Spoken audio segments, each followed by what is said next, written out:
Hello BookTube, it is 2022. Happy New Year! We're not like all these other booktubers and posted their best books of 2021 in 2021. We waited for 2021 to finish, because who knows? Those people probably try and finish Sex early too. You really like that joke. I do. 21 books. Each.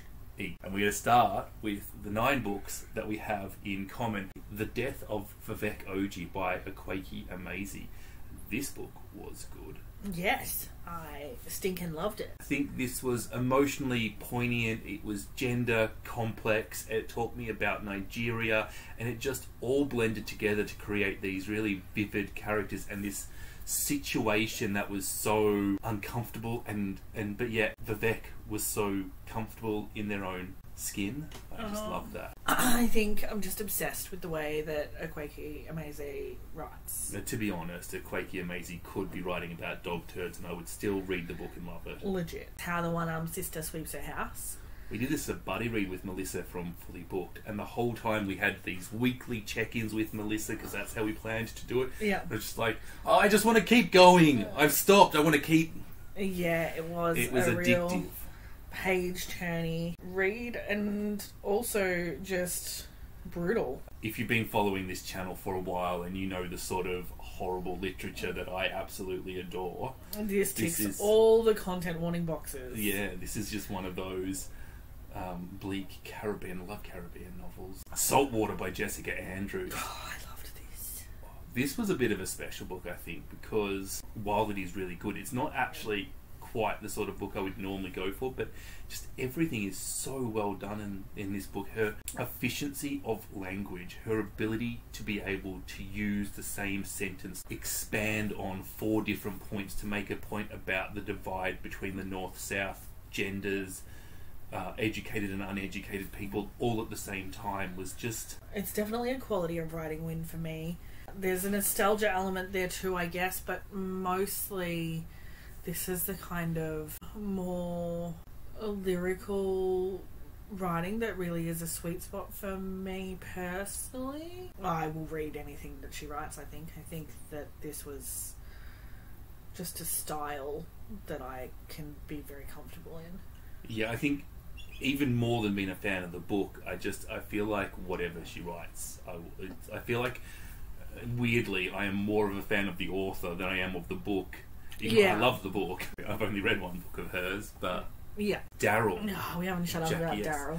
I mean, this is, if you've been watching Gunpowder Fiction and Plot at all this year, this is the book that you should have picked up and added to your TBR. This was the funniest thing that I've read. The funniest thing I've finished all year. I think Priest Daddy might be funnier, but I haven't finished that yet. Should we say funnier than No One Is Talking About This? Yeah, I think it was. It was just like Joker. It was stand-up comedy with, depth. Yeah, I think that's a really good description for the book. Darryl is this man who is into cuckolding, but Darryl is about to go on a journey of discovering his sexuality and discovering his gender identity. I think I got bogged down in lots of I got intrigued by lots of books about identity this year, and I think Darryl was the book that opened that door. It was different to everything else I've been reading, really, and it was a really nice surprise. So this is very millennial fiction in its style, if that is a term. I know you hate that term. Stupid. It's a stupid term. But it is very millennial fiction in what people call millennial fiction. But I just think it had a little bit more umami to the writing. There was just a little bit more there that if you're not into millennial fiction, you can still get a lot out of this book too. The Vegetarian. Well, this was a reread for me, and this still made my list. It's just one of the best books I've read ever, I think. It was so complex, such fun to discuss afterwards. Just so many levels and layers of imagery and character development and all of the things. It was a feast. Yeah, I mean, we read this with our little book club that we were very bad at keeping up with throughout the year. And the conversations that I think that this is a perfect book club book because of what it says. Very socially critical. Detransition, baby. And this is one of those really special books that changed the way I think about things, and therefore, regardless of the quality of this book was always going to make my list. But it was also a very good quality novel. Really great character writing from Torrey Peters, I thought. Yeah, it was. It probably wasn't quite as revolutionary for me because I read Darryl before I read Detransition, baby, and you switched that order. I definitely think that the order that I read it in allowed me to get the best out of both books. But then maybe if I read it in the other order, I would think even higher of Darryl. I really enjoyed Detransition, baby. It was an interesting lens and a fun. But yeah, a fun story. Even though there was a lot of traumatic things, it was actually a fun story, wasn't it? Yeah, it was. And for a sort of plot-driven literary work, it didn't slack off on character. It was a good read. And it wasn't one of these, and there's a lot of them. It was one of these queer novels where everybody dies at the end, and that does. Yeah, it was nice to have some characters survive. It was a bit more of a. I won't say it was completely lighthearted, but it was a bit more of a pick-me-up, much like Darryl actually, in the same. Yeah, you can talk about gender and sexuality without killing everyone off. Yeah, Mr. Loverman by Bernadine Everisto makes both of our lists too. I really, really liked this one. Bernadine Everisto is just a safe pair of hands when it comes to construction of a story, and this character that she has built is a good time. Like, he's not perfect, but it was really enjoyable to hang out with while you read. Do you know what I mean? Like, yeah, this is what she does so well. She creates these characters without judgment. She creates their flaws and their virtues. Like, you can see that character. You can see bits of people you know in that character. Patricia Lockwood, no one is talking about this. This is another book we haven't shut up about, isn't it? Yeah, everyone's, entitled to their opinion, but anyone who doesn't think that this is an exceptional portrait of grief is wrong and has no soul. I think that what this book does that I don't think a lot of people like is that because it is about grief and because it doesn't take itself seriously, it's like this narrative of like, it might feel like the world stops when something bad happens, but it actually doesn't. It actually keeps going. You still have to eat lasagna for dinner if that's what you're cooking. You still... Yeah, you're still going to scroll on your phone and get embedded in the Twitter feed. You're still going to make a joke even when you're in grief. That's not going to make you feel... I mean, it might make you feel better temporarily, but... It's not a reflection of how much you loved the person, whether or not you make jokes. And I think Lockwood is able to communicate this complexity really well. And then on top of that, and I think this is really key to the enjoyment of No One Is Talking About It, it's just so funny. I pulled my eyes out, so, and I thought that was key to the enjoyment. It was a beautiful portrait of grief, and it happened to be funny. Hamnet by Maggie O'Farrell. The writing in Hamnet, it's my first Maggie O'Farrell, and it definitely won't be my last. I get the feeling that this is like a destination book, and that everything else from Maggie O'Farrell I'm going to read is going to be like a disappointment in comparison to Hamnet. I hope not. That's bleak. This just feels to me like the pinnacle of an author's career. I just feel like this is a really, really competent book. It was incredibly well crafted.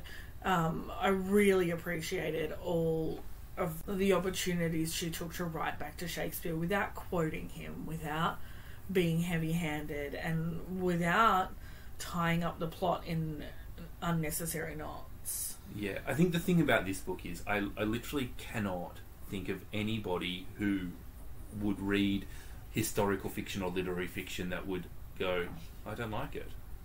I can't think of what your criticism would be that you didn't like it. It's very well rounded and beautiful. Now we've got the books that we didn't agree on. Yeah.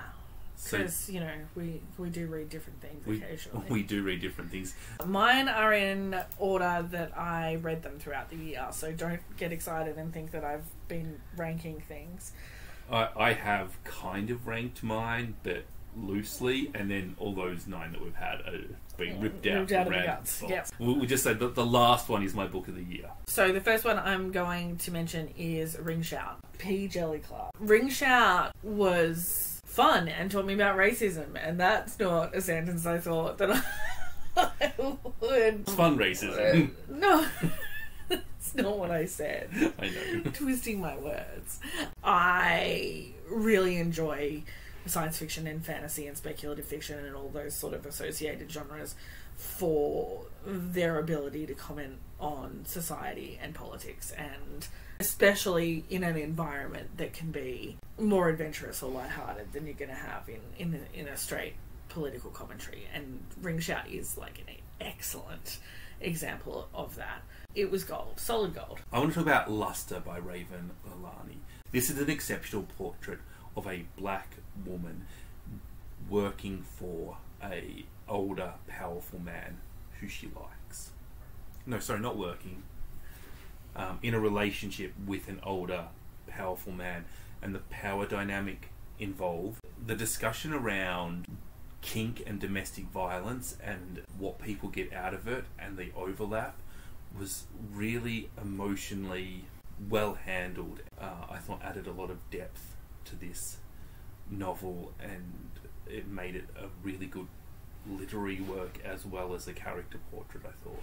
Cool. Next one on my list is a space opera, which I'm a little bit surprised isn't on your list, because I really enjoyed space opera. I felt that this was a fun book, but it just didn't. I just read so many books that, you know, there's a bottle. It was so funny. If you're into science fiction, if you liked Douglas Adams, if you didn't like Douglas Adams, but you think you could have if it was better, if you like Terry Pratchett, space opera, Catherynne Valente, give it a crack.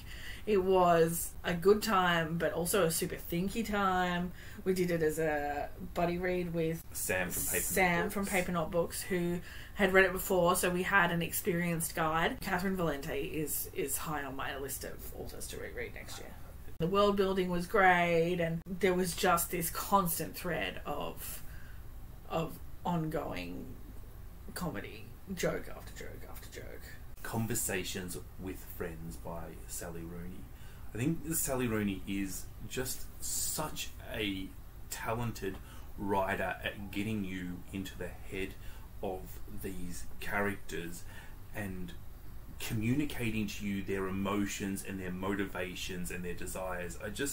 I think that is, she's so good at crafting characters and relationships, and she draws these flawed characters and she shows you real people. It's a good writer writing what she's good at well. I feel like that is Sally Rooney. Next on my list is a collection of short stories called Shut Up, You're Pretty.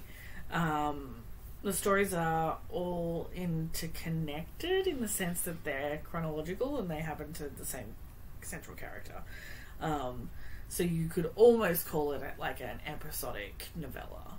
I really liked this book. The short story structure was interesting. Every story had some kind of transaction around sex or sex acts and an exchange of something of value, whether that was power or money or whatever. Cigarettes. Yeah. It was a really interesting exploration of the sex power dynamic, and I thoroughly enjoyed reading it. I think it's an episodic novella. I know what you think. Yeah, well, I just disagree with the publishers on that one. I just think you can. My next one is Atesha Moshfegh's My Year of Rest and Relaxation. I thought that this book, this was, our protagonist is not a nice person. She's horrible and she is addicted to sleeping. And I could handle that.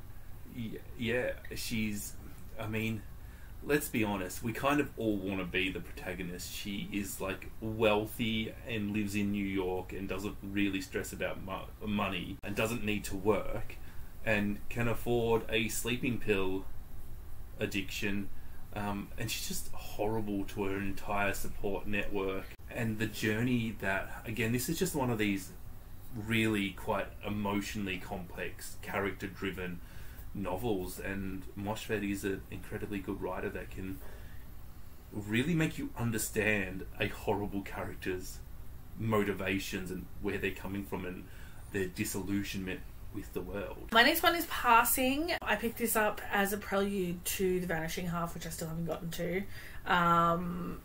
And it's a great book, but that freaking ending. It really is all about the ending. I'm not sure that there's a lot of reread depth in this one, but on its first read, it packed a punch. Can I tell you, I have scrapped a video idea where I was going to reread Passing a dozen times, and after getting through 3 goes, I have decided never to read Passing again. Never to read Passing again. It does not have rereadability as one of its things. But very good value on the first go. The next one I want to talk about is the Bangladeshi novel I Remember Abu. And this is a short novel that deals with the coming of age of Bangladesh. So it goes through 2 revolutions. First, the creation of East and West Pakistan, so the creation of Pakistan essentially, and then Bangladesh's seeding from Pakistan and becoming its own state. Because if you are aware of a map of sort of the India area, you'll know that Pakistan is on the west and Bangladesh is on the east, and they are separated by India. And the fact that Pakistan was governing Bangladesh is really weird, but it's just it's an anachronism of how it was all done. And it takes us through these 2 horrible civil wars through the eyes of this young girl and her memories of her father, Abu, which I think is the Bengal word for dad. And it's an amazing novel, and I don't want to say a lot about it. It's really short. It's really good. Just go out and read it. Go out and read it. Middlegame. I have read other Sean and McGuire, and this is by far the best that I've read so far. It's complicated. It's got lots of reference to other text. Characters are just like, it's really easy to get in behind the characters that you're supposed to be rooting for and hate the characters you're supposed to hate. It was very engaging. I was involved the whole way through in a way that you often sit a bit outside, a bit more external to something that's a bit more academic, I guess. This I really felt like right in amongst the action. It was a really good read. My next one is Beautiful World, Where Are You? By Sally Rooney. She's the only author. I think she's the only author I put on twice. I think what I said about Sally Rooney before is absolutely true. I think Rooney is one of the most consistent writers going. I don't understand these people who like one of her books and don't like others. I don't get it. But what I liked about Beautiful World, Where Are You? Is that her characters were older than Conversations with Friends and older than normal people, and they sort of reflect Rooney becoming a bit older, and I really think that Rooney puts a lot of herself in her characters. Yeah. And what I like is that being a couple of years older than Sally Rooney, I can remember back to that time, but like I'm not like so distant from Rooney's age that I'm like, I remember my day, you know. Yeah. So I can really sort of relate to those characters. Grief is the Thing with Feathers by Max Porter. This was imaginative and visceral and true, and I really, really enjoyed the structure and the lyricism and the whole thing from end to end. My next one is one of my 3 rereads on the list. It's The Master and Margarita. I have just got a video up where I review this, which is a lot funnier and will tell you a lot more about the book than this short description. I just thought that this was just a wonderful example of Russian black humour that still had quite a lot to say about the world, and it's actually got so much to say about it. I don't think that anybody can ever fully understand everything that is going on because it's just so complex and dense. I'm not really sure what's there intentionally and what's not there, but I mean, yeah, relevance of intent. Yeah, regardless of all that sort of literary analysis, this is just one wild ride that is out of this world cool. The Echo Wife tricked me. I really enjoyed The Echo Wife for being one thing, and then at the last hurrah, I realised that all along it had actually been something completely different. This is one that I will reread quite soon, I think, because the tension between the two things it is achieving is something that I think I'll appreciate better on the second run. It's just got so much to say about power and relationships and clones. Clones? Mm. Yeah. It was cool. It sounds like a good book. It is. You should read it. I might. It's Chrome Yellow by Aldous Huxley. I knew nothing about this book going into it other than Huxley obviously wrote Brave New World, and I was kind of expecting something along the same lines as Brave New World. Maybe there'd be a twist, and that is not what this book is about. I think the best way to describe Chrome Yellow is imagine Evil and War, but amazing, and not meh.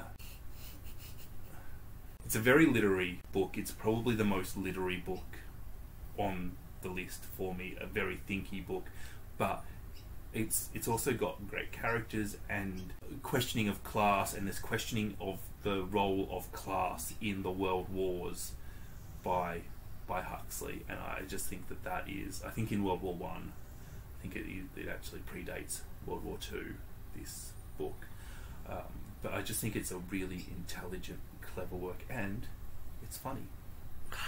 Funny. The next one on my list is The Kingdoms. This probably would have been The Lost History of Pepper Harrow if Natasha Pulley hadn't released The Kingdoms this year.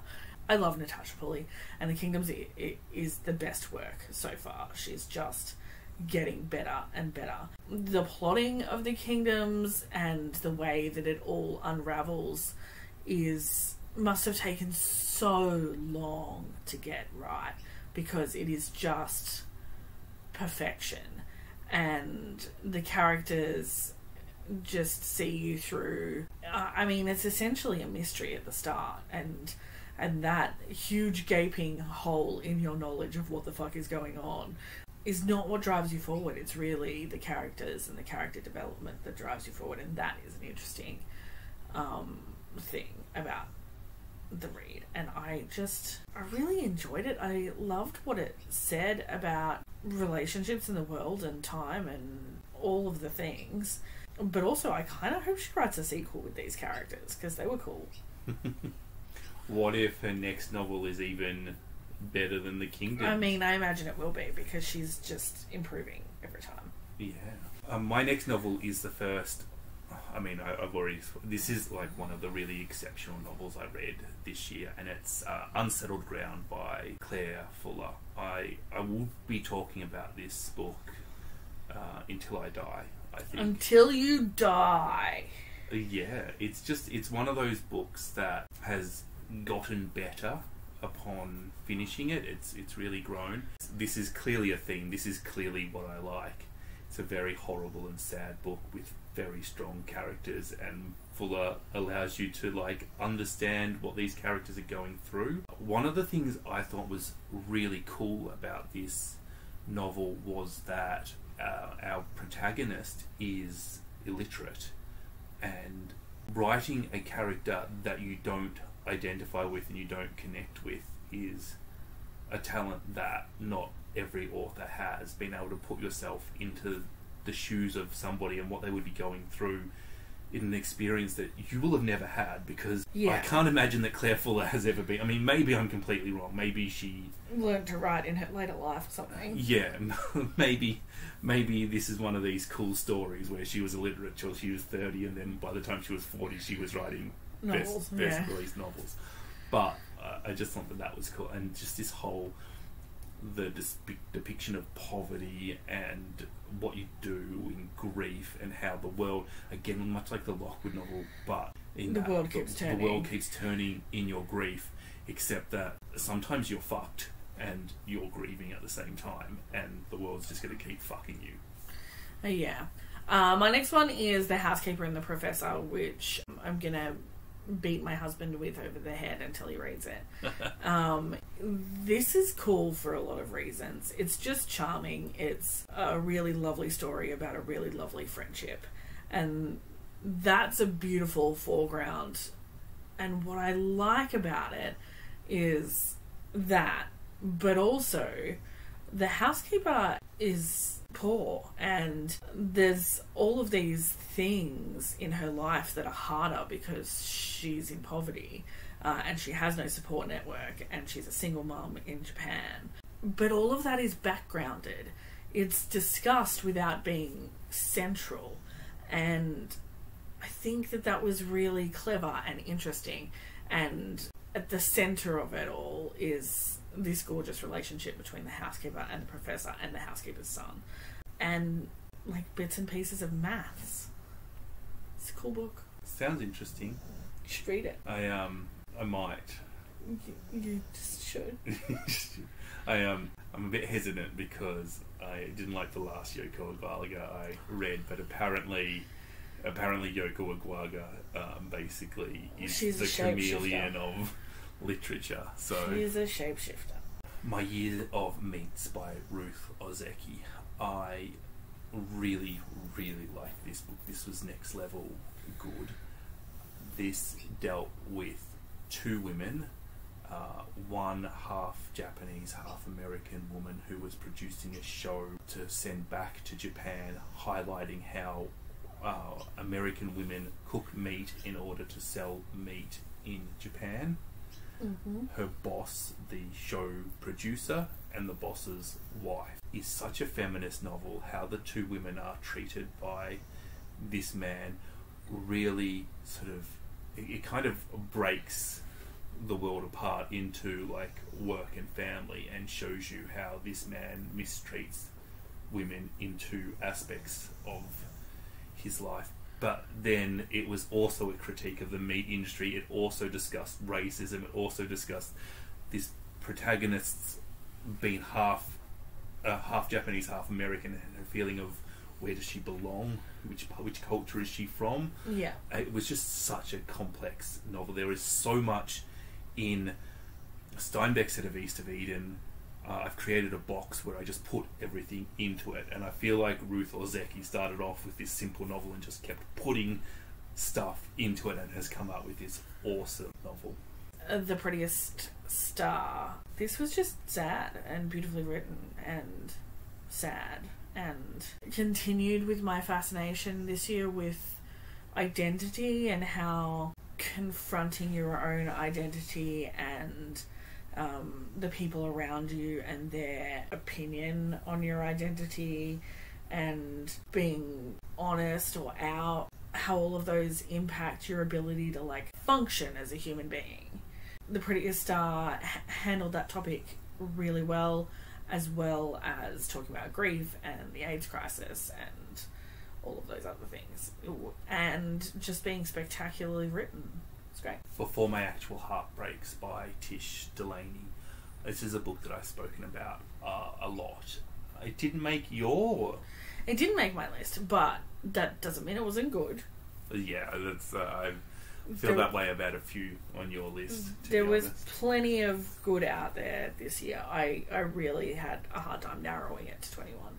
This is a story about a woman growing up in Northern Ireland on the border of Ireland, and it goes through sort of 3 stages of her life. Her sort of coming of age, her marriage, and her journey into motherhood as three sort of they felt like slightly separate sections. She just had such a horrible life, and we see how she's trying to make something of her life, and how she is getting in the way of herself, and how the people around her are also getting in her way, and it's just this depiction of how this character can become. It's like Delaney has started with the end in mind and has then shown you how this character came to be. And it's just one of the best character depictions. I think you and I took very different things out of this novel. What did you take out of it? I think she had a beautiful life. Do you? Yeah. She had a horrible childhood. Yeah, for sure. It definitely, as far as a horrible novel goes, it definitely started horrible and then... Yeah. My next one is Open Water. Open Water, it was so evocative of 90s dance culture, rave culture. I mean, it's definitely an R&B musically focused book, but the experience of being in a crowd that's like having a bass line pumped through their fucking bodies by massive speakers and getting dancey and sweaty is really core, I think, to this book as an experience. The way music is threaded through the story, and the way the author uses musical language and musical techniques in order to just like make points and return your focus to lyricism and rhythm, and it's got a pulse. I really loved the writing in this, and I really loved the linkage to music. I did not take a lot of music out of that novel. I just took this like relationship and race and... Yeah, I mean, there's plenty of other stuff, but it was the music that kept it alive for me. I thought it was a beautiful love story. Yeah. The last book that I reread, and this book improved so much on a rereading, and it was pretty good to begin with, was Tessa the Derbyvilles. I just cannot get over how much I enjoyed that writing, that book. It was this wonderful... This is like almost everything I've said. It really connects you with the character and her motivations in a world that is just treating her badly. It's like deeply feminist, and I'm not even sure Hardy meant to be feminist. I just think he meant to see Tess as an example of people that he would interact with daily in his normal life. He just wanted to see a lady. Yeah. And it's become a real feminist novel because of that. That's my theory. Yeah, and I just think it's one of those classics that if you're a feminist and you like feminist literature, if you like Sally Rooney, try Tessa the Derbyvilles. My last one is one of the last books I finished this year, and one of my favourites. In Giovanni's Room, it's my first time of reading James Baldwin. Just unrelentingly claustrophobic, beautifully structured and gorgeously written, and the flicking between the frame timeline and the central story arc, and how effortlessly he helps you to understand which timeline you're in purely by changing the perspective of the narrator, like changing the tense that they speak in. The craftsmanship in Giovanni's Room really impressed me, but it's much more than a well-crafted novel. It is an emotive experience, a claustrophobic experience, and a real examination of that push-pull between identity and being able to carry on and make decisions and live a life in an environment where you are not yet comfortable with who you are. Fucking good book. From the character, it's David. He was a scumbag. Yeah, but lost. I think you could see what was happening to him and how he became a scumbag and the pressures he was under. I think also like internalized homophobia, internalized racism, that absorption of ideas about yourself from society that are completely detrimental to your existence is a really common thing that human beings have to face and confront and deal with. And it's very hard to depict in a way that is a depiction rather than an explanation. And Giovanni's Room just did it so beautifully. Yeah. Is this your book of the year? Okay. All know what that means, everybody, don't we? My book of the year is a book I read in January and nothing surpassed it, and it's Earthlings by Sayaka Murata. Good book. It didn't make your list. No, again, I had a really good reading year. Like, it was hard. It's alright if your favourite books didn't make my list, but when my favourite books don't make your list... You're like, what is going on? The world is broken. I thought that this was just such a brilliant novel. This is one of the most horrible books on a list of books that I think are pretty horrible and I love. And I think Courtney Farrader sort of summed it up when she said, is this a good book? Yes. Should anybody read this book? No. I really appreciated Courtney's non-recommendation of Earthling. I think that I would like to read every book that Courtney non-recommends. Yeah, actually, Courtney, if you're watching, could you just do like an entire video on books that you don't recommend? You thought were good, but you don't recommend. Yeah. Why did you love the crazy cannibalism? I thought that this book just did everything that I liked in a novel. I thought that, you know, not only was it like emotionally connecting to this character, not only could I see what was going on with her and I could experience and all that, but bizarrely, it was like a fun ride. I know that is like... The idea of fun is kind of weird. I know it's a completely contradictory thing, right? I know it was crazy, and like the whole time you're reading this and she's like convinced that aliens are going to come down and pick her up and take her home to Papa and Papapia when there is no evidence of this happening, and you're like, you're questioning yourself. You're like, I wonder if the ending, aliens are just going to come down and pick her up and they're going to fly off to Papa and Papapia or not. Papa and Papapia! That is like, that a book can make you question that such a bizarre thing can happen. And then the ending was even more bizarre than that. It had the literary puzzle down there, but the literary puzzle wasn't the point. The literary puzzle was like a background thing you could figure out while just experiencing the awesomeness, and that's where I don't want my literary puzzle at the front. I want it in the back. I love how both Korean and Japanese literature translates into English. It has this wonderful efficiency and simplicity, and then good writing can still, with a really simple language, do what it needs to do. I just love that and just everything about it. You also love anything that has 40,000 content warnings on Storygraph. And my favourite protagonist is a little girl that's a bit precocious. She's not actually a little girl for that much of the novel. Yeah. Anyway, that's our top 21 of 2021. What was your favourite book of the year? Do you agree or disagree with us? If you disagree with us, we're happy to have the conversation in the comments, but know that you're wrong.